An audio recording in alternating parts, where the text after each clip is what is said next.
à toutes et tous. On fait ce soir le premier live Facebook du Big Bang.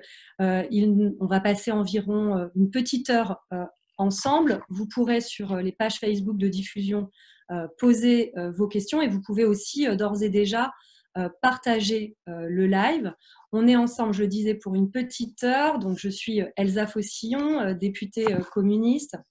Avec moi ce soir, je remercie Isabelle Laurent qui est chirurgienne et aussi maire adjointe à Vitry, et également Mathilde Larère qui est historienne. C'est une militante aussi, Mathilde, qu'on connaît dans de très nombreux combats.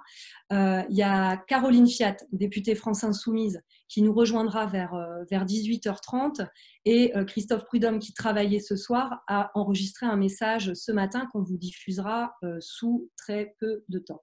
Je disais, premier live Facebook, c'est les moyens en ce moment que nous avons pour pouvoir échanger, débattre, parfois même peut-être se disputer, mais tenter de produire à la fois des propositions et du sens, à la fois le seul moyen dans cette période de confinement, mais aussi presque le seul moyen parce qu'on sent, vous me direz peut-être tout à l'heure votre avis là-dessus, mais à quel point le débat politique semble aussi confisqué, muselé. Alors il y a eu la fameuse phrase d'Édouard Philippe qui disait « Je ne laisserai pas dire que le gouvernement a eu du retard ». Il y a eu des phrases d'Emmanuel Macron appelant à une union nationale qui consisterait finalement à ne faire aucune critique, à ne pointer aucun dysfonctionnement, aucun retard.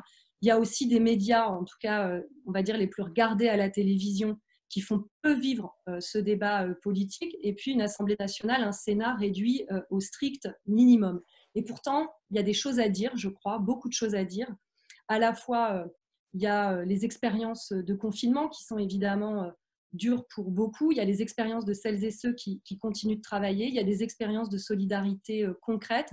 Et puis, finalement, comme un monde qui semble s'arrêter, des vies autrement, qui à la fois sont dures pour certains, mais qui aussi nous montrent à quel point des bouleversements importants peuvent survenir extrêmement rapidement.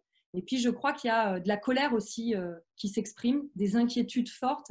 Et évidemment, le discours d'Emmanuel Macron lundi soir a, je crois, même s'il était évidemment extrêmement attendu, puisqu'il y avait cette date, ce fameux 11 mai, qu'il a répété à plusieurs reprises, même si dès le lendemain, il y a eu de nombreuses incohérences pointées au travers des prises de position du gouvernement.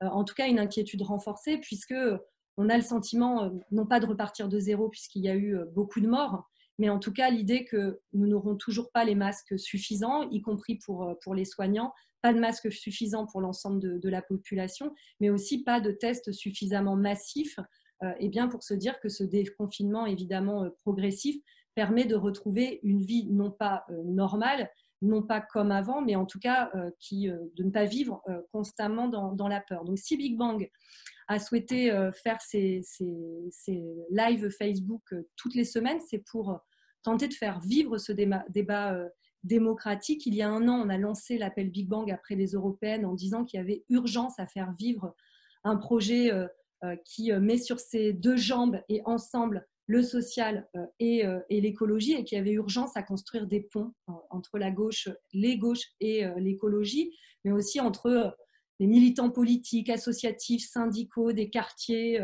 Il y a une expression que Clémentine Autain emprunte souvent à Angela Davis en disant « on préfère construire des ponts plutôt que des murs ». Ça, c'est l'ambition de Big Bang, en disant aussi à quel point il y a un bouleversement, un chamboule-tout qui est nécessaire.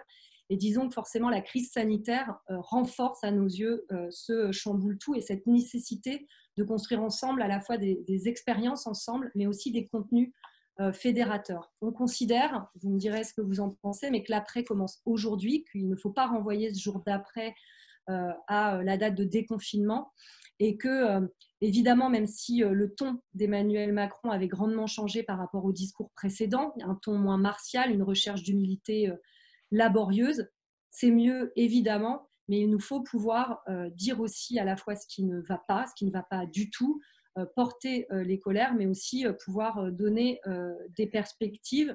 Moi, j'ai eu un peu le sentiment qu'il nous refaisait pour la 18e fois la promesse du nouveau monde, et qu'il était compliqué de savoir où était la vérité. Je vais, avant de diffuser le message de Christophe Prudhomme, d'abord vous demander à toutes les deux, peut-être d'abord à Isabelle et ensuite à Mathilde. Il y a en ce moment un slogan, une revendication qui monte beaucoup et qui est présente sur les réseaux sociaux parce que c'est un peu le seul moyen de militer aujourd'hui. C'est le hashtag On n'oubliera pas. Qu'est-ce que ça veut dire pour vous aujourd'hui, on n'oubliera pas? Je te passe la parole, Isabelle. Oui, bonjour à tous. Donc, pour moi, et puis merci de l'invitation. Pour moi, j'ai envie de dire qu'on n'oubliera pas ces 4 dates, 4 moments. Le premier moment, c'est 1983, le tournant de la rigueur, et cette nouvelle philosophie qui s'impose en matière de politique de santé, c'est la réduction des dépenses de santé, la politique comptable. Avec cette philosophie, en réduisant le nombre de soignants, on va réduire le nombre de malades, comme si en supprimant les garagistes, on supprimait les pannes de voitures. Et cette histoire-là, elle arrive 35 ans plus tard avec une pénurie de médecins, une pénurie d'infirmières, 100 000 lits d'hôpitaux supprimés, etc.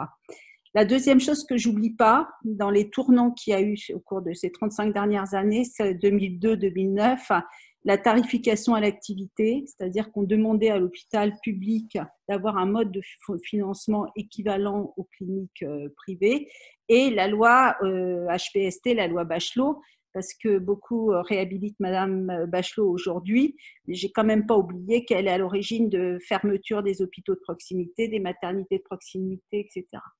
J'oublie pas d'ailleurs je l'ai découvert récemment, je ne pouvais même pas imaginer qu'une telle décision puisse être prise en 2013, la suppression du stock national stratégique de masques inscrite, le stock inscrit dans le plan pandémie. Et je crois que ce que j'oublierai pas dans cette crise, c'est une crise marquée par l'impréparation et la pénurie du système de santé que les soignants ont quand même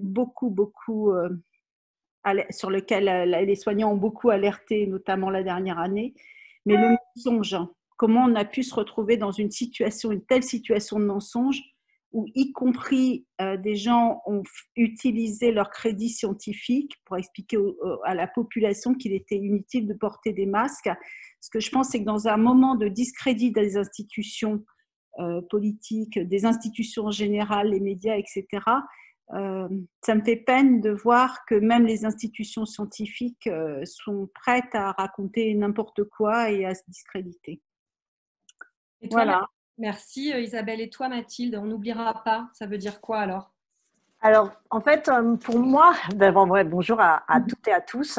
Bon courage pour ce confinement et bonne santé. Écoute, pour moi, c'est plus une démarche que vraiment une liste de choses à ne pas oublier. En fait, on est dans une république, on est dans une démocratie. Ça veut dire qu'il y a des pouvoirs législatifs, des chambres qui nous représentent. Il y a un exécutif qui doit donc exécuter la loi. Mais on ne fait pas une république et une démocratie sans peuple, sans nation, nation au sens politique, donc l'ensemble des citoyens, sans opposition, sans organisation de cette opinion publique. Et en fait, là, c'est un peu ce qui se passe, c'est-à-dire qu'on a des communications du président de la République, on entend beaucoup moins parler des chambres, ce qui est assez, même s'il se passe des choses. Et on n'oubliera pas, c'est un peu comme le on est là des gilets jaunes, c'est une façon de dire on est souverain en fait. Et on ne peut pas absolument faire de la politique dans une démocratie et dans une république en oubliant complètement ou en faisant comme s'il n'existait pas cette nation, ces citoyens, ce véritable souverain qui est le peuple. Et donc, c'est ça, c'est une façon de dire on est là, et ok, on entend les discours, on entend les dates de confinement, déconfinement, mais en fait, vous ne pouvez pas faire sans nous. Et ce nous, parfois, il n'est pas d'accord. Et en fait, son désaccord, son inquiétude, sa colère, elle est tout aussi légitime, en fait, que le discours qui vient d'en haut. Donc, je pense que c'est ça. C'est aussi une façon de dire ne nous oubliez pas. Et on ne se fera pas oublier. Et on est là, même confiné chez nous. Et on est là et on sera là au sortir du confinement. Parce que c'est comme ça que ça fonctionne une république. Ça ne fonctionne pas en écrasant l'opinion publique et au sein de l'opinion publique, une opposition. Moi, je partage, enfin, je pense que j'assemble et certainement que les On n'oubliera pas, il mélange un peu de tout ça. J'y ajoute aussi, en tout cas pour ma part, l'idée que on n'oubliera pas, évidemment, pas simplement sur la santé, mais sur l'ensemble des politiques conduites, ce qui nous mène là. Je pense par exemple au ravage écologique. Je ne sais pas si ceux qui nous écoutent ont lu cette longue interview du professeur Sicard sur les origines aussi des virus aujourd'hui et de ce type de virus et à quel point eh bien, la déforestation massive, le fait de se rapprocher finalement des animaux sauvages et de fait de réduire leur habitat naturel, le fait d'organiser des marchés d'animaux sauvages, le fait d'avoir des échanges internationaux aussi peu régulés mais aussi massifs. Et donc, dans le On n'oubliera pas, il y a ce qu'on a fait de notre système de santé qui était jugé comme le meilleur du monde en 95. Il y a cette démarche politique et il y a aussi ce capitalisme qui détruit tant de vies et tant la planète. Avant de vous retrouver toutes les deux, on va passer la vidéo qu'a enregistrée ce matin Christophe Prudhomme, qui est urgentiste. Comme ça met quelques secondes avant de la lancer, j'indique que tous les jours, vous pouvez sur Facebook lire son billet d'humeur. Chaque matin, il prend la plume pour nous expliquer ce qu'il vit au quotidien et ce que vivent les malades et les soignants. Est-ce qu'on est prêt pour la diffuser? Je l'espère. C'est parti. Bonjour, nous sommes aujourd'hui en plein milieu de l'épidémie avec la région Grand Est et la région Île-de-France qui ont été fortement impactées. On parle aujourd'hui d'un plateau, mais il faut savoir ce que veut dire un plateau. Aujourd'hui, plus de 6500 personnes atteintes de la maladie Covid-19 sont en réanimation, alors que avant la crise, nous n'avions que 5000 lits de réanimation. Donc, il a fallu équiper en urgence un nombre de lits très important, parce qu'il n'y a pas que les malades atteints de la maladie Covid-19, il y a aussi ceux qui ont des pathologies classiques, infarctus, septicémie et autres, insuffisance rénale, qui ont besoin de lits de réanimation. Donc, nous sommes partis à la guerre pour utiliser les termes du président, avec un hôpital en très mauvais état, anémié, et avec un nombre de lits de réanimation très inférieur à ce qui existe dans d'autres pays. Il faut savoir que les 100 000 lits fermés ces 20 dernières années pèsent lourdement aujourd'hui, parce que dans ces 100 000 lits, il y avait des lits de réanimation.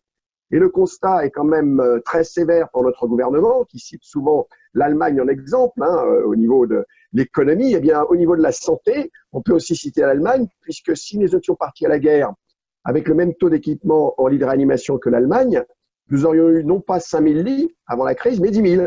Donc 10 000 pour hospitaliser au plus fort de la crise 7 000, un peu plus de 7 000 malades. Nous n'aurions pas été obligés de racler les fonds de tiroir, de mettre les patients dans des lits de réanimation ouverts à la hâte et pas dans les meilleures conditions, parce que quand on ouvre un lit de réanimation dans une salle de réveil de bloc opératoire ou dans un bloc opératoire, il faut comprendre que les conditions ne sont pas optimales. Ce qui entraîne effectivement une surmortalité qu'on peut constater aujourd'hui, puisque quand on regarde le nombre de cas en Allemagne et le nombre de cas en France, et qu'on compare la mortalité, on voit qu'il y a de grosses différences. On nous dit qu'on a un État fort en France, mais non, puisque nous avons réclamé en particulier de la CGT la réquisition des entreprises. La réquisition, ça veut dire une organisation de la production centrée vers les priorités de la nation. Et les priorités de la nation, c'est bien effectivement fournir le matériel nécessaire aux hôpitaux, au système de santé et assurer l'approvisionnement de la population. On voit que les mesures de rétorsion prises par Amazon sont prises aujourd'hui, un mois après le début de la crise. Pendant un mois, Amazon a continué à faire travailler des salariés pour livrer tout et n'importe quoi, ce qui n'était pas forcément essentiel, et avec des gens qui se sont contaminés au travail.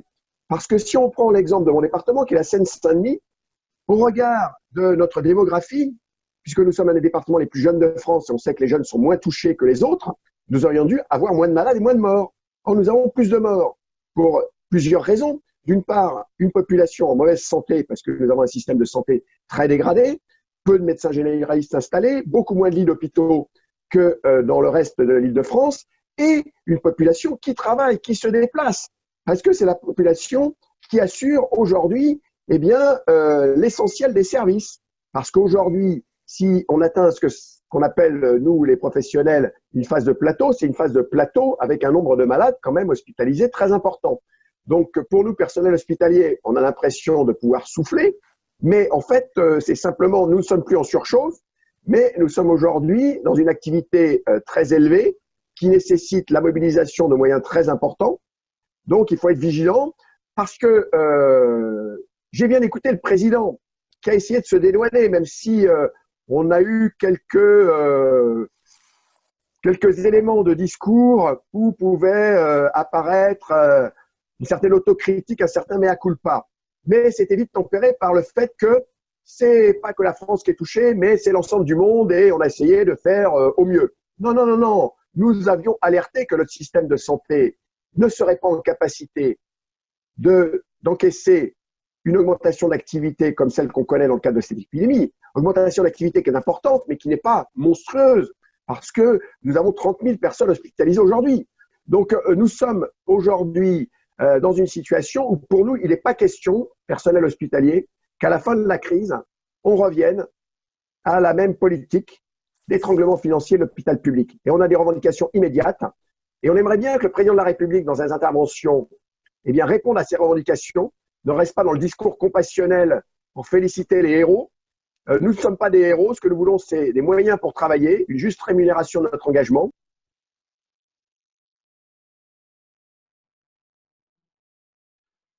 Alors, ça coupe un peu brutalement, excusez-nous pour ça, la vidéo. La vidéo dure plus longtemps et vous pourrez la retrouver dans son intégralité après le live, puisqu'elle durait 15 minutes. Christophe a souhaité nous dire tout ce qu'il aurait pu dire s'il avait participé directement avec nous. C'était un peu compliqué qu'on laisse un quart d'heure, donc vous pourrez retrouver ensuite l'intégralité de la vidéo. Isabelle, donc il y a un constat dur, grave, dont fait état Christophe. Ça fait plusieurs mois que les hospitaliers sont mobilisés, disent à quel point l'hôpital, le système de santé est exsangue. Ils ont manifesté beaucoup, parfois même avec des formes très radicales. Ils ont subi parfois les gaz lacrymogènes. Aujourd'hui, il manque parfois de protection, exactement. Le sentiment, en fait, qui vient, c'est que le gouvernement, aujourd'hui, est obligé d'adapter sa stratégie face à la crise sanitaire aux moyens affaiblis, plutôt que d'avoir une stratégie et d'avoir des moyens suffisants pour pouvoir eh bien, suivre cette stratégie. Est-ce que tu partages ce constat-là ? En tout cas, ce qui est sûr, c'est que là, le discours du président a eu la volonté d'énoncer un espoir. On va sortir de cette phase de confinement. C'est sûr que personne n'a envie que ça dure indéfiniment et que c'est extrêmement pénible pour tout le monde. C'est à commencer façon de dire quand on vit les apéros internet, c'est sympa, mais ça a quand même quelques limites. Donc voilà. Maintenant, je ne sais même pas si on peut parler de stratégie. Je trouve que le niveau d'impréparation est tel que je ne sais pas s'il y a eu une stratégie. On a été à la va comme je te pousse face à une crise qui certes est quand même inédite. Et donc forcément, il y a une part d'impréparation dans une telle crise. Et j'ai envie de dire que souvent, Macron en appelle à l'union nationale, mais une des conditions de l'union nationale, c'est la confiance. Or, cette crise, elle survient dans une crise politique, sur une crise politique durable, les gilets jaunes, les mouvements des retraites, les hospitaliers, etc., qui fait que le peuple ne peut pas aller comme ça donner un blanc-seing à un pouvoir en qui il n'a pas confiance. La deuxième chose que je veux dire, c'est que ce qui est sûr, c'est que malgré des conditions extrêmement dégradées, on peut dire que les soignants font un travail absolument exceptionnel. Et je ne vais pas en rajouter parce que je crois que tous les soirs à 20h, on sent le très fort, pour le coup, consensus national sur ce point. Maintenant, en médecine, il y a un peu deux grandes options. il faut soigner le mieux possible. Et pour soigner le mieux possible, il faut avoir des moyens, faire ce que vient de raconter Christophe Prudhomme, le nombre de lits, le nombre de formations, etc., etc. Mais je crois qu'il y a aussi un sujet désormais, c'est qu'on ne peut pas continuer à vivre avec ce virus. Il faut être dans une politique de prévention pour arrêter, pour mater, pour casser cette épidémie. Or, dans ce que j'entends du discours présidentiel et de ce qu'on a entendu aujourd'hui dans la déclinaison gouvernementale, il n'y a aucune piste de prévention pour arrêter cette épidémie. La prévention, c'est quoi? C'est savoir qui sont les porteurs sains, parce que les porteurs sains, c'est eux qui transmettent la maladie. Finalement, les gens qui sont malades, on sait qu'ils sont malades. Un dépistage massif des porteurs sains, et là tu as raison, c'est que ce dépistage massif on ne le fait pas parce qu'on n'a pas les tests. Quand même, c'est incroyable que la France se réveille en découvrant qu'on est devenu un pays sous-développé, de ne pas avoir les moyens de la Corée du Sud ou l'Allemagne pour dépister, ou de la Chine pour dépister massivement. Deuxièmement, une fois qu'on a dépisté, ça ne veut pas dire diagnostiquer, c'est pas faire le test aux gens qui ont des symptômes pour confirmer un diagnostic. C'est faire le test à des gens qui n'ont pas de symptômes pour voir s'ils peuvent transmettre la maladie ou la développer. Deuxième chose, une fois qu'on a cette politique de diagnostic chez les patients asymptomatiques, c'est faire en sorte que ceux qui sont porteurs sains de la maladie soient isolés et qu'on recherche dans leur entourage tous ceux qui ont été contacts et potentiellement porteurs sains, de telle sorte que, pour le coup, eux, on leur demande de rester chez eux en quatorzaine. Dans la mesure où on n'aura pas les tests pour dépister tout le monde, il faudra proposer une politique ciblée sur le dépistage des asymptomatiques. Clairement, si dans le confinement l'épidémie a continué, c'est qu'il y a des populations dont on sait qu'elles sont à risque. Les soignants, les gens qui vont dans le RER, comme le disait Christophe, pour aller travailler chez Amazon, les caissières, etc., etc. Eh ben, au moins, faisons un dépistage massif parmi toutes ces populations. Et c'est comme ça qu'on va réduire la circulation du virus dans la population. Et j'ai envie de dire, c'est peut-être la seule piste, en commençant dès maintenant une telle politique, qu'on peut rendre crédible cette lueur d'espoir du 11 mai. Parce qu'actuellement, dans ce qu'a dit le président, rien ne permet de penser que le 11 mai, on sera en mesure de déconfiner. Là, pour l'instant, la politique conduite, c'est de la communication sur le 11 mai, c'est une lueur d'espoir qui sera forcément déçue parce qu'on ne sera pas en mesure de déconfiner le 11 mai. Une autre petite question, Isabelle, avant de passer la parole à Mathilde, peut-être un tout petit peu moins politique, mais comme il y a des questions aussi qui viennent, il y a eu beaucoup d'incohérences et de discours contraires sur les masques. Maintenant, je crois que les Français connaissent tous les noms des masques, masques chirurgicaux, FFP2, FFP3, enfin, il y a quelque part, en tout cas, une avancée sur les connaissances de ces masques, mais il y a eu beaucoup de discours contradictoires. C'est quoi le masque chirurgical? Il permet de transmettre, le FFP2, il permet quoi? Est-ce que tu peux nous faire un tout petit point et nous dire, toi, en tant que chirurgienne qui bosse en ce moment, même si tu n'es pas en secteur Covid, est-ce que les soignants, là où tu es, ils ont des protections suffisantes? Alors, premièrement, en fait, dans les masques, il y a quoi? Il y a les masques chirurgicaux. C'est quoi? C'est les masques qu'on met pour opérer. En gros, c'est pour pas transmettre, quand on parle en opérant, transmettre nos bactéries pour infecter les malades, en les opérant. Donc, le principe du masque chirurgical, c'est d'éviter la transmission de l'émetteur, celui qui parle, celui qui éternue, vers l'autre. Le masque FFP2, c'est un masque qui filtre pour le récepteur, c'est-à-dire éviter que celui qui respire n'aspire des bactéries, des virus, etc.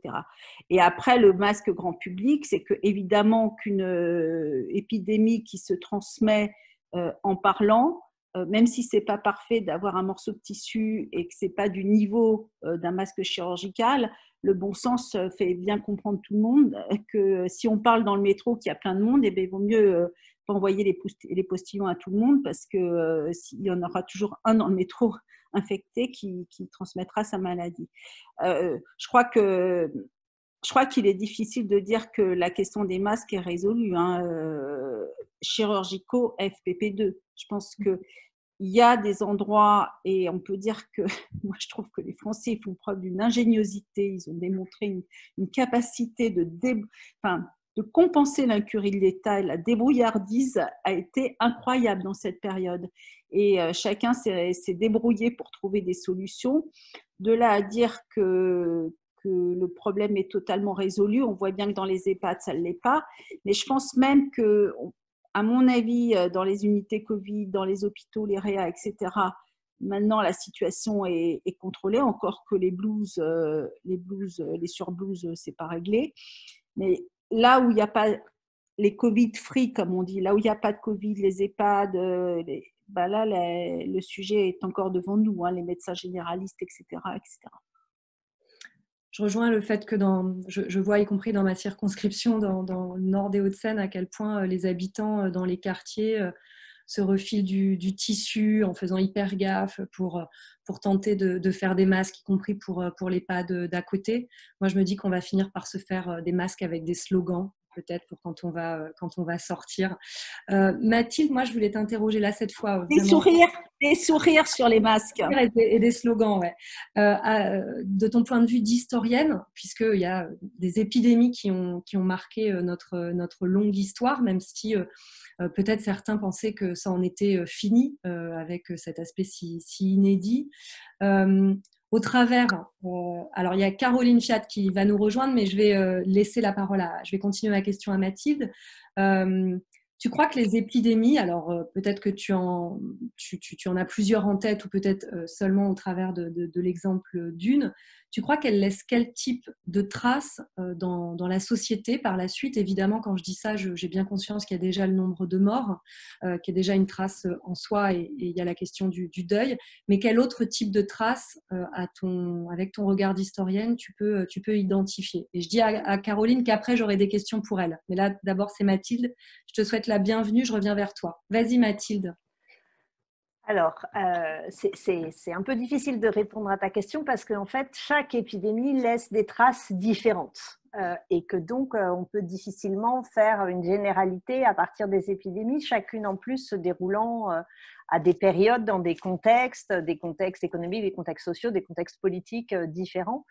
Et que par ailleurs, une même épidémie, parce qu'en fait, justement, l'histoire sait que les épidémies, ça revient. Hein, on connaît toujours la grande peste, mais il y a plusieurs pandémies de peste. On connaît en général le choléra de 1832, mais il y a 7 pandémies de choléra. La grippe, il y en a plusieurs aussi. Donc voilà, c'est assez variable. Ce que l'on peut remarquer, par contre, c'est que à chaque fois, en tout cas à partir du choléra, c'est très net, à partir du 19e siècle, qu'arrive une pandémie, on est comme hyper surpris qu'arrive une pandémie. Comme si à chaque fois, on se pensait protégé des pandémies dont on imagine toujours que c'est quelque chose du passé qui ne pouvait pas arriver. Quand on voit les discours d'autosatisfaction est peut-être un terme trop fort, mais de sensation de sécurité, d'impression que notre avancée de la civilisation et de la science allait nous protéger du Covid-19.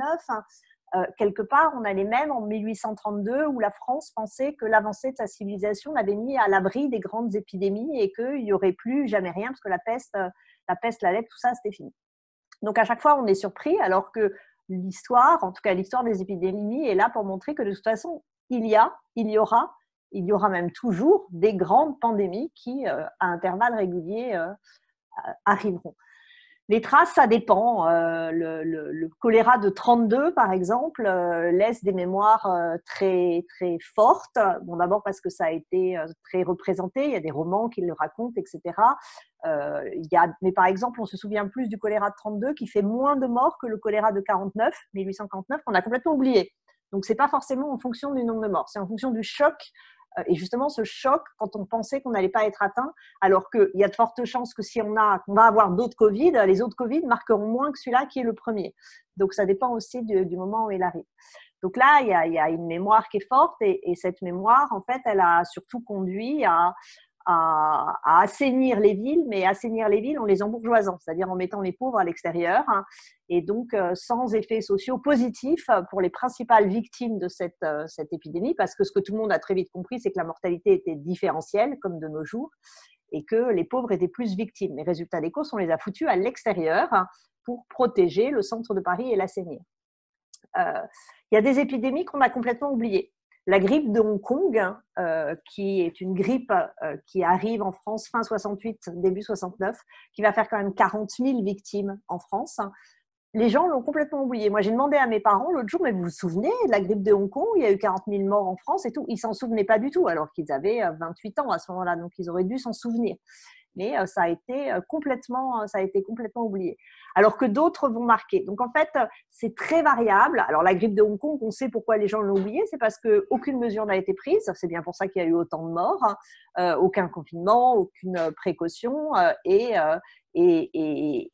aucun traitement dans les médias. Donc en fait, là, il y a des gens qui n'étaient même pas au courant qu'il y avait cette épidémie. Il faut voir, par exemple, en décembre 1968, il y a 25 000 morts en France. Enfin, mais on n'en parle pas. Donc là, bon, en ce moment, on en parle. Donc forcément, je pense que toute personne qui est en train de vivre, quel que soit son âge, à exception peut-être des tout petits qui, je l'espère, oublieront ce qu'ils sont en train de vivre, mais se souviendra.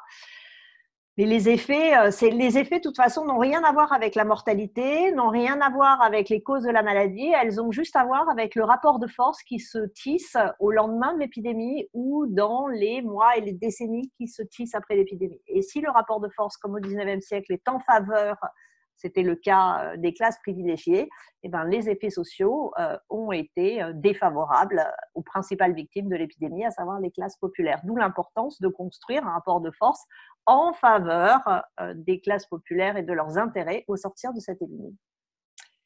Évidemment, c'est pour ça aussi qu'avec Caroline Fiat à l'Assemblée, on s'est battu contre les mesures d'urgence qui s'attaquaient au droit du travail et qui entendent faire, comme à chaque crise récente de ce capitalisme contemporain, faire payer toujours aux mêmes les effets de la crise. Et le gouvernement se prépare évidemment à ça, aidé, en tout cas soutenu par le MEDEF, qui évidemment saluait cette date du 11 mai avec une reprise de l'école pour permettre aux travailleurs, aux travailleuses de reprendre le chemin du travail. Caroline, un grand merci de nous rejoindre. Je vois depuis ta voiture.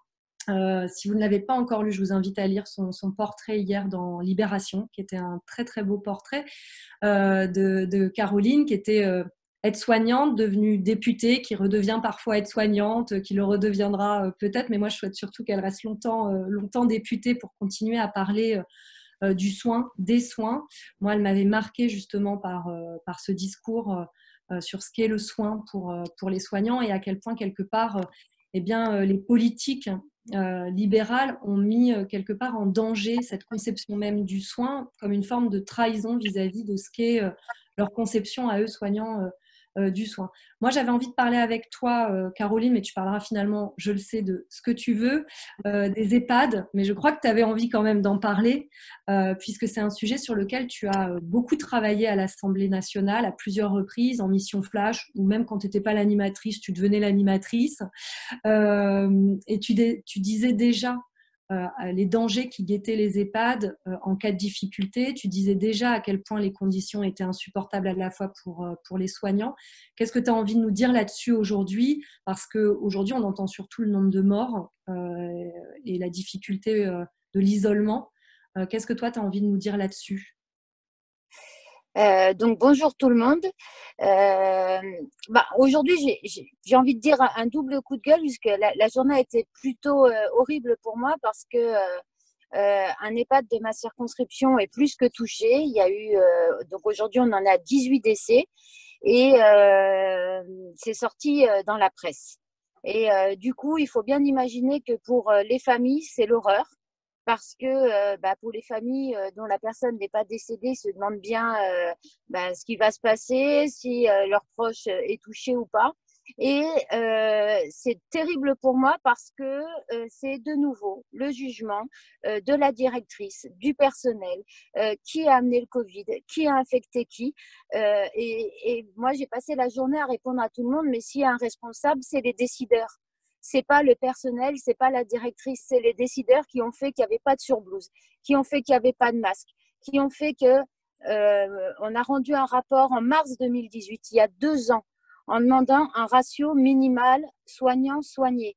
Il ne faut pas avoir fait des hautes études pour comprendre que si on n'est pas suffisamment de soignants auprès des résidents, on est fatigué. Si on est fatigué, on est immunodéprimé. Si on est immunodéprimé, on est pratiquement sûr d'être porteur sain ou de tomber malade et d'être atteint par ce virus et de l'amener au travail et de donner ce virus à nos résidents.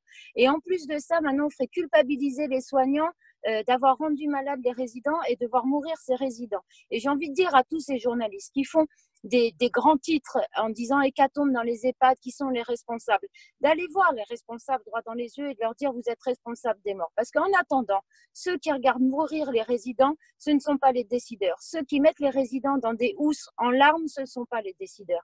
Et c'est mon coup de gueule de la journée parce que j'en ai ras-le-bol qu'on aille chercher dans les résidences, dans les EHPAD, qui est responsable, alors que les responsables, ils sont au gouvernement, ils sont à l'Élysée, ils sont dans les ministères, voire même ils sont dans les assemblées. En tout cas, ce ne sont pas ni les directeurs, ni les personnels, ce sont les décideurs. Et mis à part pour certains EHPAD privés lucratifs, mais là, je ne parle pas des directeurs non plus, je parle des décideurs qui, plutôt que de donner des millions à leurs actionnaires, eux avaient les moyens d'acheter des masques et des surblouses et d'avoir les stocks nécessaires. Donc là, mon coup de gueule du jour, c'est de dire il y avait un rapport qui a été rendu il y a 2 ans. Les solutions étaient dans ce rapport. Et quand j'entends Édouard Philippe dire j'interdis de dire qu'il y a eu du retard de prix, bah si, il y a eu du retard de prix et ça se payera et il faudra qu'ils assument les conséquences. J'imagine, toi, Caroline, que tu es toujours en lien avec des anciennes collègues. Je dis anciennes parce que quand même, je me voudrais de pas saluer le plateau féminin que nous avons, mais c'est aussi pour dire à quel point aujourd'hui, dans celles et ceux qui vont en première ligne, qui travaillent, combien c'est beaucoup, beaucoup de femmes. Si on cite 2 secteurs, si on cite celui de l'hôpital, on sait que sur 10 aides-soignants, eh bien, c'est 9 aides-soignantes. Et on sait que sur les caissières, c'est pareil, c'est 9 caissières, même un peu plus, sur 10 sur les autres de caisse. Donc toi, j'imagine que tu en as au téléphone, que tu en vois aussi. Qu'est-ce qu'elle te raconte du quotidien en ce moment en secteur Covid ? C'est difficile, c'est difficile pour elle parce que c'est une vie familiale très compliquée. Alors déjà que d'habitude, la vie familiale n'existe pas, hein. Les week-ends, les jours fériés, les anniversaires, les Noëls, machin bidule, ben on va bosser. Donc, c'est toujours compliqué. Mais là, en plus, on part bosser la boule au ventre et on rentre de travailler. Moi, c'est plus un secret, hein. J'ai remis ma tunique, mais je raconterai après une fois que j'aurai fini. J'ai promis de pas... Oui, non, mais vous rentrez du travail, vous vous déshabillez sur le pas de la porte ou dans le garage, vous mettez tout de suite vos habits dans la machine à laver, vous embrassez plus vos enfants, vous trouvez d'autres moyens de faire des câlins, vous vivez la peur au ventre de vous dire faut surtout pas que je ramène ce virus à la maison et ça arrive. Et je parle rarement de moi, mais là, ça me tient à cœur aujourd'hui, je ne sais pas pourquoi, mais je vais vous prendre un exemple très, très simple. Ma tata, elle travaille dans un EHPAD et puis elle n'a pas trop senti le Covid, mais aujourd'hui, son mari est à l'hôpital. Et vivez avec ça en vous disant je suis allée bosser et je l'ai ramené et puis maintenant c'est mon mari qui est en réanimation. C'est le quotidien. C'est le fait d'entendre dans les médias tout et rien, un gouvernement qui n'a pas l'air d'entendre et de comprendre les réalités. Et surtout, et moi c'est souvent ce que je mets sur les réseaux sociaux, le confinement c'est difficile. On peut se retrouver à plusieurs dans un petit appartement. Il fait beau, il fait peut-être même trop chaud dans cet appartement. On a envie de sortir ou quoi que ce soit. Mais s'il vous plaît, restez chez vous. Vous n'avez certainement pas envie de finir dans les états qu'on peut voir dans les hôpitaux. Vous n'avez certainement pas envie de voir un de vos proches ou votre conjoint ou votre conjointe ou un de vos enfants malade. Mais beaucoup de cas sont asymptomatiques, c'est vrai.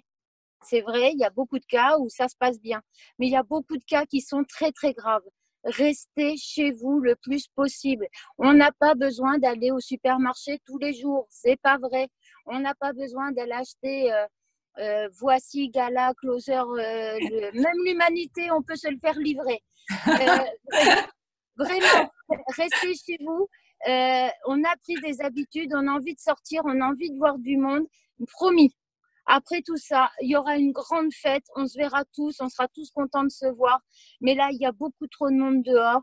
Là, moi, je viens d'arriver sur mon lieu de travail, j'ai encore croisé beaucoup trop de monde dehors et on discute sur le trottoir. Non, ce n'est pas sérieux. Ce n'est pas sérieux, non, ce n'est pas une petite grippe comme ça a pu être raconté par certains. C'est quelque chose de très grave. Donc, et si vous sortez, peut-être que vous n'aurez rien, mais vous êtes asymptomatique et vous allez refiler à quelqu'un d'autre qui va le refiler à quelqu'un d'autre. Non, restons confinés le plus possible. Préservons-nous en attendant de trouver une autre solution, mais c'est trop grave ce qui se passe. Et je viens de vous expliquer que voilà, toutes les personnes qui travaillent dans les supermarchés, les facteurs, parce qu'on parle beaucoup des personnels hospitaliers, alors pas que les soignants, hein, c'est tous les personnels hospitaliers, parce que si personne ne faisait à manger, on ne pourrait pas nourrir nos patients. S'il n'y avait pas les services techniques, ils n'auraient pas d'électricité et tout ça. Enfin, c'est vraiment tous les personnels hospitaliers, mais tous ceux qui font vivre, là, partent la boule au ventre travailler et aimeraient bien peut-être être confinés et ne pas ramener le virus à la maison. Donc, vous qui pouvez rester confinés et protéger les vôtres chez vous, faites-le. C'est difficile, mais ce sera mon seul mot. Faites-le, restez chez vous, c'est très important. Et méfiez-vous, j'ai remis ma bouche, je pourrais vous croiser et être de très mauvaise humeur de vous croiser au boulot. Elsa ? Oui. Tu permets une seconde? Oui, bien sûr. Une réaction après ce que dit Caroline. Ça redit aussi l'importance de s'opposer à tous ces chantiers. Christophe Prudhomme a évoqué Amazon, mais à tout ce développement d'emplois non essentiels qui sont en train de se multiplier. C'est vraiment inadmissible. Et la deuxième chose aussi que je veux dire par rapport à ce que vient de dire Caroline, c'est qu'il y a tous les personnels engagés dans les unités Covid, mais il y a tous ceux qui font que l'hôpital continue malgré tout de fonctionner. Et moi, je dois dire que ce qu'a dit le gouvernement aujourd'hui, qu'il y aura des primes différentielles selon qu'on est dans les unités Covid ou pas dans les unités Covid. Unité Covid ou pas unité Covid, les gens se sont engagés tous à même niveau. Et je crois que c'est pas bien cette démarche qui vise encore à diviser les personnels soignants. Caro, après, je sais que tu dois aller bosser, donc vraiment merci en tout cas d'avoir pris le temps avec nous. Une dernière question, parce qu'on va se retrouver dans quelques temps à l'Assemblée. Je sais que tu auras évidemment un sujet privilégié qui est celui qu'on évoque aujourd'hui. Toi, tu as envie de faire quoi comme première proposition ou même coup de gueule, ou en tout cas, c'est quoi la première chose que tu as envie de dire à l'Assemblée nationale après ou même après le confinement, en tout cas, quand on va se retrouver réellement dans des conditions peut-être un peu plus normales? Emmanuel Macron a dit qu'il y aurait un avant et un après Covid. Il y aura un avant et un après Covid Caroline Fiat. Donc, je pense que j'aurai plaisir d'y aller et de leur dire gentiment, maintenant que vous asseyez, vous fermez vos petites bouches. Ça fait 3 ans que je vous dis exactement ce qu'il faut faire, vous n'avez pas écouté. Et donc, maintenant, vous allez écouter et faire ce que je vous dis parce que sinon, ça va mal se passer. C'est pas des décisions. C'est des fois, tu prends des décisions, tu t'es planté, puis tu perds un peu d'argent ou tu as un petit dégât. Là, ça se compte en nombre de morts. Donc, je pense que là, je serais pressée d'y retourner pour leur dire que la petite aide-soignante, la PAC-2, là, elle avait peut-être certaines solutions en main. Alors, pas que moi, un groupe France Insoumise et GDR, on avait souvent les mêmes amendements. Et qu'ils ont plutôt intérêt à changer leur ligne parce que le côté empathique, souriant et bien gentil de Caroline Fiat, c'est fini, qui se prépare parce que je suis très, très en colère et ils vont le payer. Un grand merci, Caro. Tu me donnes encore plus envie de te retrouver. En attendant, courage. Leur fais pas la bise à tes collègues, mais transmets-leur en tout cas notre soutien et le fait qu'on n'oubliera pas et qu'on va continuer à se battre. Moi, je continue avec Mathilde et Isabelle. Donc, vraiment, bon courage pour ta nuit, parce que je sais que c'est la nuit. Courage. Et restez chez vous. Bon courage. Salut Caro. Mathilde et Isabelle, moi j'avais une question sur la suite, sur la période déconfinement, où évidemment j'ai des questions après de celles et ceux qui nous suivent, mais il y en a une qui me vient notamment sur la question des libertés publiques, parce qu'on voit à quel point Caro dit restez chez vous. Moi ce que je vois, c'est que globalement, dans ma ville, je remercie les habitants pour à quel point ils respectent. Voilà, dans les classes populaires, il y a eu de la stigmatisation incroyable. Moi, je vis dans une circonscription populaire. Les gens respectent scrupuleusement. Faut les remercier pour ça. Et quelque part, ils acceptent des choses incroyables. Enfin, on accepte d'avoir un laissez-passer à montrer aux flics pour circuler. On accepte tout un tas de choses incroyables qui sont bien sûr faites dans ce cadre-là pour nous protéger collectivement, mais qui, en termes de liberté, sont juste hallucinantes. Et d'ailleurs, dans les sondages, à la fois, il y a la colère vis-à-vis du gouvernement, mais à la fois, il y a aussi l'idée que s'il faut en passer par une restriction forte des libertés, les gens sont prêts à le faire si c'est pour sortir. Ça dit quelque chose de l'urgence aussi à des solutions progressistes, à un rassemblement, au fait que ça gagne, parce que ça peut dire aussi à quel point, dans le duopole qui s'est organisé Macron-Le Pen, c'est aussi les solutions les plus extrêmes à droite qui peuvent l'emporter. Mais en tout cas, est-ce que vous pensez, alors je sais que c'est une question qui te tient à cœur, Isabelle, la question des libertés, tu penses que ça peut laisser quelle trace par la suite? Et puis Mathilde, même type de question, et là c'est autant en tant qu'historienne, autant que militante et qu'intellectuelle, voilà. Mais en tout cas sur la question des libertés publiques, j'avais envie de vous entendre avant de passer aux questions du Facebook Live. Alors, juste en préalable, une remarque. J'ai été frappée par une chose, c'est que le président a évoqué plein de choses, le 11 mai, la sortie le déconfinement, etc. Il y a deux choses qu'il n'a pas évoquées, c'est le deuxième tour des élections municipales et la sortie d'état d'urgence sanitaire. C'est-à-dire que le plan démocratique est absolument absent de son discours. Et ça, c'est inquiétant. Deuxième chose qui me tient à cœur, c'est, moi je suis évidemment comme Caroline très militante d'un confinement strict, que je qualifie médiéval, parce que je pense qu'on a fait ça parce qu'on ne pouvait pas faire aussi bien que dans d'autres pays, c'est-à-dire sélectif. Je ne reviens pas sur ce qui a été dit. Je suis très militante d'un masque, non pas obligatoire, mais disponible pour tous, etc., etc. Cela dit, je crois que c'est très malsain, comme les pandémies. Mathilde, tu évoquais l'histoire des pandémies. Du côté des médecins, ce qu'on sait, c'est que les pandémies, c'est un moment où on apprend que l'autre devient dangereux pour soi. Son ami, sa femme, son voisin, d'un seul coup, il est dangereux pour toi. Et ça peut générer de ce qu'on appelle maintenant de la fragmentation, mais de la fragmentation grave.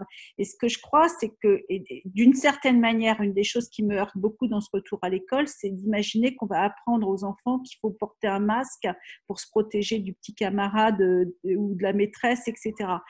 Et à la fois, il y a des mesures qu'il faut accepter, parce que c'est dans la situation actuelle la seule solution, comme le masque, comme le confinement. Et en même temps, je voudrais, moi, qu'en permanence s'énonce le fait que c'est profondément anormal, extraordinaire, et que avoir le visage couvert, ça n'est pas souhaitable durablement, etc., etc. Et convoquer ce débat sur les libertés, parce que j'ai le souvenir de l'épidémie du sida, qui était beaucoup plus dramatique. C'était un mort quand on est contaminé, mais en même temps qui était moins contagieux au sens où ça passait pas il y avait moins de gens contaminés, et ça a profondément transformé les relations entre la sexualité entre les hommes et les hommes, entre les hommes et les femmes, etc., et durablement. Et ce que je voudrais pas, c'est que ce passage historique, il transforme notre relation à la liberté individuelle et aux libertés publiques. Merci Isa. Mathilde, même type de question. Oui, alors il y a évidemment plein de choses. La question des libertés aussi. Il y a beaucoup de choses qui ont été dites par Isabelle et avec lesquelles je suis pleinement d'accord. Je rajouterai plusieurs choses. En fait, je pense que ce qui nous inquiète particulièrement en ce moment, c'est aussi dû au fait que nous sommes dans un contexte où nous avons, hors Covid, hors confinement, etc., largement eu à craindre et à s'inquiéter du recul des libertés fondamentales et de l'augmentation du contrôle des populations. Alors, avec même une inversion, puisque, entre autres recul des libertés fondamentales, on n'avait plus le droit d'être masqué en manifestation, par exemple. On n'avait pas le droit de cacher notre visage, alors que maintenant, nous nous promenons dans la rue en black bloc. C'est-à-dire que, objectivement, moi, je reprends le masque que j'utilisais en manif pour me protéger des gaz lacrymaux pour aller faire mes courses une fois par semaine. Effectivement, comme le dit Caroline, je n'en fais pas plus pour essayer de respecter. Mais nous sommes dans ce contexte, ce n'est pas neuf, ça fait un petit bout de temps que les libertés fondamentales sont menacées, on a fait plusieurs mouvements contre ça, qu'il y a dépistage des populations, qu'on s'inquiète des différentes façons de tracer les gens. Alors là, ce serait dans un but sanitaire, mais on sait bien qu'on a été tracé pour d'autres choses avant. Et c'est pour ça qu'il n'y a pas de confiance aussi. Parce que tous ces dispositifs, s'inscrivant dans ce contexte plus large, ont légitimement les raisons de nous inquiéter sur le maintien de nos libertés fondamentales. C'est sûr que les libertés fondamentales, elles doivent forcément être pesées au regard de la sécurité, et là, de la sécurité sanitaire. On nous a fait le coup avant sur la sécurité contre le terrorisme, ce qui a justifié toutes ces restrictions de libertés fondamentales. Mais à aucun moment, il n'est question de faire passer complètement l'un sur l'autre. Il y a tout à fait moyen de mener de front une sécurisation sanitaire, voire avant une sécurisation contre le terrorisme, et les libertés fondamentales. Donc moi, je comprends très bien qu'on soit inquiet parce qu'on est dans ce contexte, parce que c'est un vrai danger. Et c'est vrai, c'est ce que je disais au début, mais qu'a rappelé Isabelle, la démocratie actuellement est mise à mal. Le fait que... Enfin, moi, c'est prise de parole ou présidentielle ou premier ministériel, je ne sais pas comment on dit. Enfin, je veux dire, il n'y a même pas des journalistes qui peuvent poser des questions. Enfin, qu'est-ce que c'est que... On est dans le monologue d'un pouvoir, alors que la démocratie, elle fonctionne par existence de pouvoir et contre-pouvoir. Mais là, ces contre-pouvoirs, ils sont où? Enfin, je veux dire, et ils ont droit... c'est pour ça que c'est quelque chose auquel il faut qu'on fasse profondément attention. Et oui, je suis très inquiète. Là, je discutais avec des amis sur ces histoires du traçage des gens pour que... évidemment, on se dit que oui, c'est peut-être très bien pour éliminer... mais qu'est-ce qui nous dit qu'après, on ne va pas continuer à être tracé et que quand on ira à une réunion du Big Bang ou à n'importe quelle autre réunion, on saura qu'un tel est allé à telle réunion. Enfin, c'est quoi ça? Enfin, franchement... Donc oui, c'est un risque réel et je pense qu'il faut qu'il y ait des observatoires de ces libertés publiques, des contrôles extérieurs du maintien de ces libertés. Il faut absolument que tout ce qui est état d'urgence sanitaire ait une date de fin très claire, qu'il y ait des engagements à faire disparaître les données qui pourraient être prises. Enfin, qu'il y ait des contrôles de base pour que ça ne mette pas en place un système complètement liberticide. Merci Mathilde. De toute façon, c'est une question sur laquelle évidemment on reviendra parce qu'elle était déjà au cœur des défis qu'on a devant nous, mais on y reviendra dans un autre Facebook Live. Il y a quelques questions qui viennent. Je me garderai la dernière, même si vous avez envie d'y répondre, mais qui est plutôt sur la gauche, le rassemblement, tout ça. Donc, je le ferai à la fin, mais évidemment, vous pouvez également le faire. Il y a une question peut-être, Mathilde, évidemment, on en discutait juste avant de commencer le live, mais la question des écoles, du retour à l'école, qui évidemment est au cœur des inquiétudes de beaucoup de parents. Et donc, il y en a qui se posent beaucoup de questions. Il y en a qui disent dans les écoles, c'est quoi les gestes appropriés pour s'assurer un retour serein de mes enfants en classe en mai? Alors, il y a Isabelle et Mathilde qui peuvent répondre parce que même si Mathilde, elle n'est pas avec des petits à l'école, elle a des grands, des très grands à l'école. En tout cas, c'est des questions sur lesquelles, évidemment, tu discutes avec tes collègues. Et donc, toi, tu penses quoi de ce retour à l'école le 11, Mathilde? Moi, de toute façon, mais c'est ce que disait Isabelle, je pense que ce n'est pas possible, en fait. En fait, ça, pour que les enfants, et là, on va parler des petits, mais c'est vrai aussi au lycée, ça pose d'autres problèmes, mais pour que les enfants et les lycéens puissent se retrouver dans des établissements scolaires dont on connaît pour un certain nombre d'entre eux le délabrement sanitaire, par ailleurs. Enfin, on a vu avant le confinement, c'est ces images de toilettes des écoles. Et moi j'ai été maman, donc je me souviens très bien comment à chaque fois au conseil d'école, on se battait parce que les toilettes étaient dans un état de délabrement et qu'en fait personne ne faisait rien contre, et que les maîtresses d'ailleurs aussi étaient furieuses, et la directrice aussi. Donc, ce n'est pas possible. On ne peut pas demander à des enfants de 3 ans de garder un masque. On ne peut pas demander à des enfants de 3, 5 ans de ne pas embrasser leurs camarades. Comment avoir une maîtresse qui ne sourit pas parce que son visage est caché derrière un masque? Enfin, c'est juste pas possible. Et dans les lycées, il y a 35, parfois 40 élèves par classe, lesquelles sont petites. Ils sont assis longtemps. C'est juste pas faisable, en fait. Donc, il y a déjà c'est pour ça, c'est ce que disait Isabelle au début, c'est pourquoi dire ça? Peut-être que dans certaines régions où il y a très peu de cas, on pourra envisager ça un peu plus tôt. Donc, mais par exemple, en Île-de-France ou dans le Grand Est, ça me paraît complètement délirant. Et par ailleurs, alors comme maintenant, il paraît que ce ne sera pas obligatoire d'aller à l'école. Depuis quand l'école n'est pas obligatoire? Enfin, je veux dire, c'est quand même la base de la scolarité. L'école est obligatoire. Donc, si c'est juste pour garder des enfants, enfin, qu'est-ce que ça dit de l'école? Enfin, ils prennent les profs pour des garderies. Et en plus, on va faire quoi? Enfin, alors, donc, il y en a qui seront chez eux, donc il faudra faire de la continuité pédagogique pour ceux qui seront chez eux parce que les parents auront pu les garder. Les autres, c'est juste pas faisable.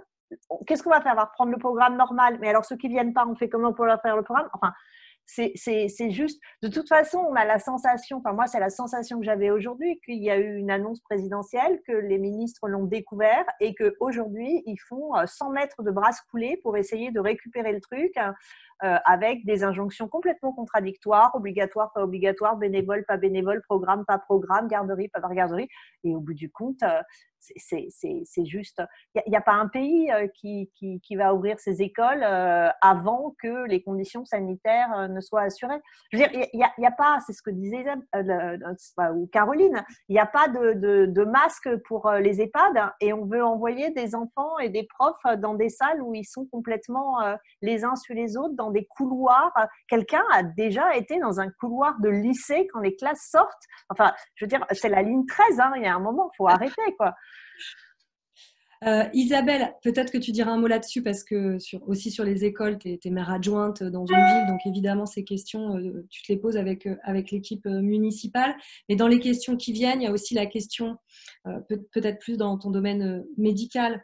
Quand est-ce qu'on demande un moratoire sur les brevets pharmaceutiques? Il y a toute une question sur le pôle public du médicament, enfin des choses comme ça. Est-ce que tu as quelque chose à dire là-dessus sur le médicament et sur les brevets pharmaceutiques?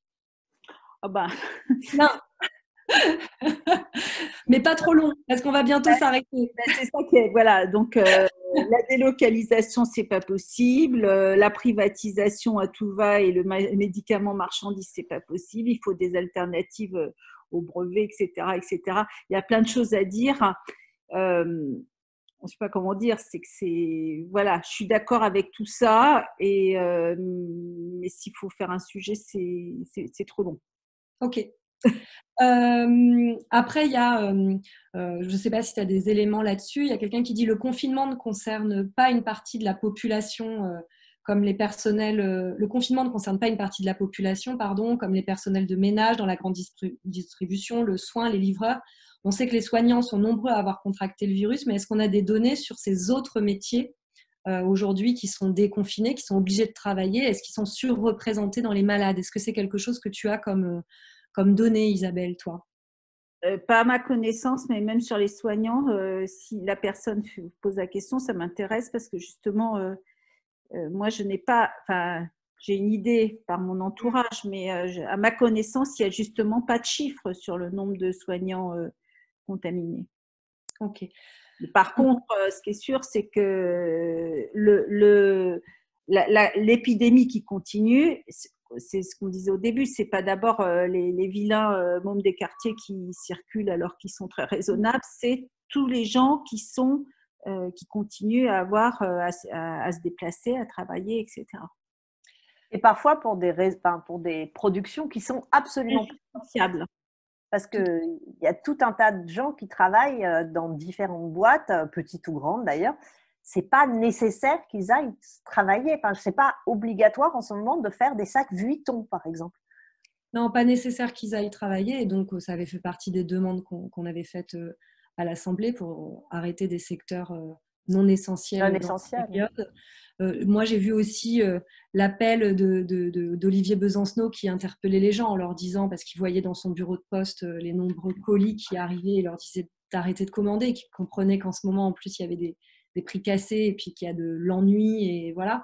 Mais arrêter aussi, tant qu'on le peut, de commander tout et n'importe quoi parfois, parce que dans les questions de la surconsommation sont évidemment aussi au cœur des questionnements qu'on a aujourd'hui. On va s'arrêter là. Il y a une question qui touche plus spécifiquement à ce que fait ou à tente de faire Big Bang, qui est comment on ne reproduit pas un fiasco d'échec de la gauche pour les séquences à venir. C'est évidemment au cœur des préoccupations et c'est pourquoi aussi on a lancé l'appel Big Bang il y a 1 an et que l'urgence se fait toujours un peu plus forte.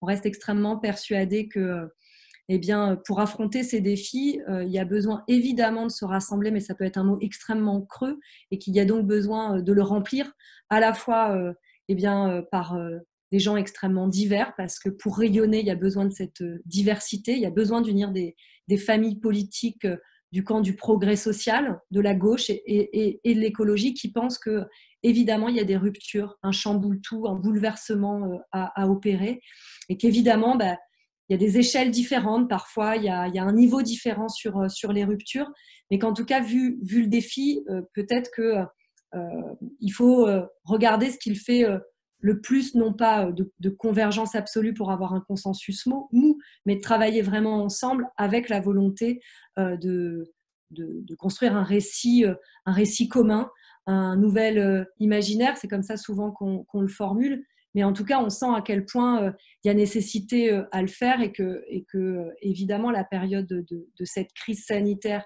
qui va être évidemment une crise importante encore par la suite parce que les crises sont en cascade, va nécessiter que cette question du rassemblement divers, de la gauche, de l'écologie et de travailler sur un projet qui permet aux gens de se projeter en ayant envie d'y aller, on ne le laisse pas passer à côté et que dans le « on n'oubliera pas », moi j'y mets évidemment aussi cette démarche. Je vous invite pour les semaines d'après à aimer la page Big Bang parce que c'est celle qui vous permettra d'avoir les infos, d'être lancé. La semaine prochaine, on vous met les autres débats. Il y a justement une question au cœur à notre sens de vision de société, c'est de quoi avons-nous vraiment besoin? Et c'est une question que beaucoup se posent et vivent en ce moment. C'est Clémentine Autain qui l'animera. Et puis, est-ce que la crise sanitaire, elle annonce l'effondrement de nos sociétés? Je ne sais pas si vous lisez beaucoup de bouquins sur l'effondrement en ce moment. Moi, un petit peu, et c'est Alain Coulombelle d'Europe Écologie Les Verts, lui, qui l'animera. Et puis la question de qui décide, parce qu'une fois qu'on a déterminé aussi les besoins, qui en décide? Ça sera animé par Guillaume Ballas de Génération. Un grand merci à toutes les deux, à Caroline Fiat, à Christophe Prudhomme, et puis à bientôt, j'espère en vrai, pour celles et ceux qui nous suivent. Je fais coucou aussi à des copains et des copines de Méricourt qui voulaient intervenir. Ça sera possible dans les débats qui suivront. Mais en tout cas, envie de vous voir en vrai, puis même de prendre l'apéro en vrai avec vous. À bientôt à toutes et tous. Au revoir.